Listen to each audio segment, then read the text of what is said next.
Hello സുഹൃത്തുക്കളെ, നമുക്കൊന്ന് chicken കറി ഉണ്ടാക്കിയാൽ അതിനായിട്ട് ഉള്ളി, സവോള, പച്ചമുളക്, കറിവേപ്പില, വെളുത്തുള്ളി, ഇഞ്ചി, തക്കാളി എന്നിവയൊക്കെ അരിഞ്ഞ് വയ്ക്കാം.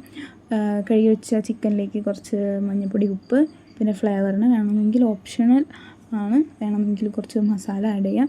എന്നിട്ട് തിരുമ്മി നമുക്ക് മാറ്റി വയ്ക്കാം. പിന്നെ ചൂടായ ചട്ടിയിലേക്ക് കുറച്ച് വെളിച്ചെണ്ണ ഒഴിക്കുക. എന്നിട്ട് കുറച്ച് ഇഞ്ചി, പിന്നെ കുറച്ച് വെളുത്തുള്ളി നമ്മൾ നേരത്തെ അരിഞ്ഞ് വെച്ചിരുന്ന പച്ചമുളക്, കറിവേപ്പില, ഉള്ളി, സവോള, തക്കാളി എല്ലാം ചേർക്കാം.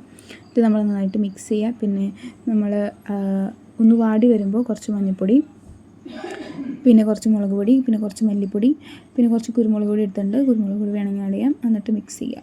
ഒന്ന് മൂത്ത് വരുമ്പോൾ നമ്മൾ മസാലപ്പൊടി ഇടാണ്. അത് കഴിഞ്ഞിട്ട് നമ്മൾ മാറ്റി വെച്ച ചിക്കൻ ആഡ് ചെയ്യുക. ചിക്കൻ ആഡ് ചെയ്ത് കഴിയുമ്പോൾ വെള്ളം ഒന്നും ചേർക്കാണ്ട് നമ്മൾ അത് മിക്സ് ചെയ്ത് മൂടി വെച്ച് ഒരു 20 മിനിറ്റ് വേവിക്കാം. ഇട്ട് കഴിക്കാം. ശുഭം. സെറ്റ്. Okay, by.